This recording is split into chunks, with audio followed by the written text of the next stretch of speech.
भारत के इतिहास में 2 अक्टूबर के दिन का एक ऐसा खास महत्व है। यह दिन देश के 2 महान विभूतियों के जन्मदिन के तौर पर इतिहास के पन्नों में दर्ज है। राष्ट्रपिता महात्मा गांधी ने देश की स्वतंत्रता और इसके बाद आज़ाद भारत को आकर देने में बड़ी भूमिका निभाई है।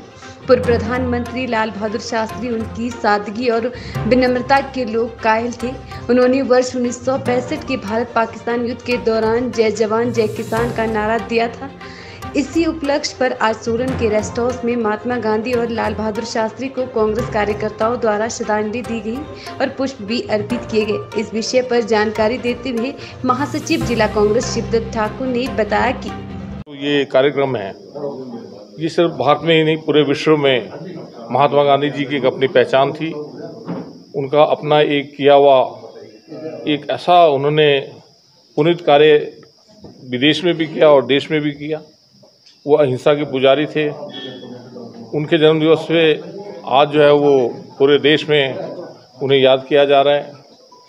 2 अक्टूबर 1869 को पोरबंदर गुजरात में इस महान विभूति का जन्म हुआ। अपनी शिक्षा के पश्चात ये हाई शिक्षा के लिए लंदन गए। उसके बाद ये साउथ अफ्रीका गए। वहाँ भी रंग भेद की जो राजनीति हो रही थी उसका इन्होंने वहाँ भी विरोध किया और उसके पश्चात ये वापस जब हिंदुस्तान आए तो स्वतंत्रता संग्राम में कूद गए।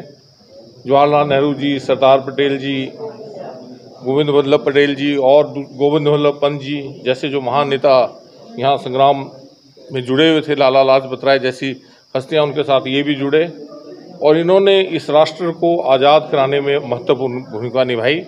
ये अहिंसा इनके एक ही था कि अहिंसा पे चल के, अहिंसा के पथ पर चलकर जो है इस देश को हमने आज़ादी दिलानी है, ब्रिटिश साम्राज्य से मुक्त करना है। और 1930 में इन्होंने दांडी जो नमक आंदोलन था उसको इतना बड़ा रूप दिया। 1942 में भारत छोड़ो आंदोलन का इन्होंने पूरे ढंग से उस आंदोलन को कामयाब बनाया और ब्रिटिश साम्राज्य को यहाँ से सदा सदा के लिए विदा कर दिया। मैं समझता हूँ वो अहिंसा के पुजारी थे। उनका मूल मंत्र अहिंसा था और इस देश में सांप्रदायिक ताकतें जो हैं उनके खिलाफ था। दुख का कारण है कि ऐसा व्यक्ति जिसने हमें आज़ादी दिलाई, ऐसी शख्सियत जो इस देश में भाईचारा देखना चाहता था, अहिंसा का पुजारी था, वो हिंसा की शिकार हुआ। हिंसा की जो प्रवृत्ति के लोग हैं उनका वो शिकार हुआ। आरएसएस के कार्यकर्ता गोडसे ने उन्हें जो है प्रार्थना सभा में भगवान को याद करते उनको मौत की नींद सुला दी।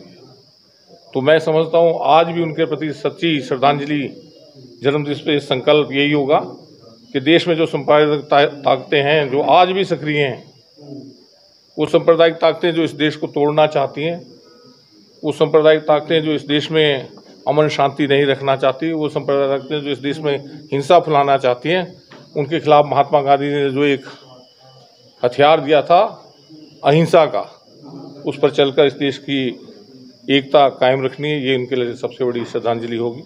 आज के दिन हमारे पूर्व प्रधानमंत्री लाल बहादुर शास्त्री जी भारत रत्न से जो सम्मानित है, उनका भी आज जन्म दिवस है। एक गरीब परिवार में वो उन्होंने जन्म लिया और उसके पश्चात किस प्रकार से उन्होंने अपनी शिक्षा बनारस विश्वविद्यालय से उन्होंने शास्त्री की उपाधि लेने के बाद वो सक्रिय रूप से राजनीति में जुड़े। उन्होंने भी स्वतंत्रता संग्राम में पूर्ण रूप से हिस्सा लिया और इस देश को आज़ाद कराने में उनकी बहुत बड़ी भूमिका रही। महात्मा गांधी जी अहिंसा के पुजारी के रूप में याद किए जाते हैं, लाल बहादुर शास्त्री जी इस देश में जय जवान जय किसान के नारे के रूप में जो उन्होंने एक नारा दिया था किसानों के लिए, हमारे जवानों के लिए, आज इसके उस रूप में भी उन्हें याद किया जाता है। उन्होंने अपने पूरे जीवन में कभी समझौता नहीं किया। वो यूपी की सरकार बनी, यूपी की सरकार में वो संसदीय सचिव बने। उसके बाद गोविंद वल्लभ पटेल जी की सरकार में वो पुलिस और परिवहन मंत्री बने। उनके कार्यकाल में पहली दफ़ा यूपी में महिलाओं को कंडक्टर के रूप में भर्ती दी गई। तत्पश्चात वो देश की राजनीति में आए। जवाहरलाल नेहरू जी ने देश की राजनीति में लेकर आए। वो AICC के महासचिव बने। देश के प्रधानमंत्री जवाहरलाल जी के नेतृत्व में वो रेल मंत्रालय उन्होंने संभाला और जिस तरह की उनका स्वभाव था कि एक दफ़ा रेल दुर्घटना होने पर उन्होंने अपने पद से इस्तीफा दे दिया था। इस तरह की उनके सिद्धांतवादी व्यक्ति थे। आज हम उन्हें भी याद कर रहे हैं। वो इस देश के प्रधानमंत्री बने और थोड़े समय बाद युद्ध हुआ, पाकिस्तान के साथ हमारा युद्ध, और पाकिस्तान के युद्ध में मुंह तोड़ जवाब दिया गया।